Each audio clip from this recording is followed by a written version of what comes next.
करण्यात आला।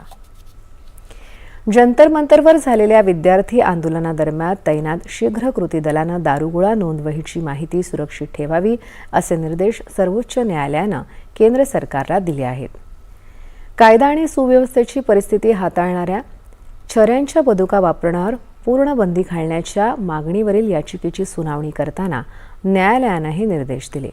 पोलीस संशोधन आणि विकास ब्युरोच्या मार्गदर्शक तत्वांचा दाखला देत अपवादात्मक परिस्थितीत पोलिसांना छऱ्यांच्या बंदुका वापरण्याचा अधिकार असल्याचं न्यायालयानं स्पष्ट केलं।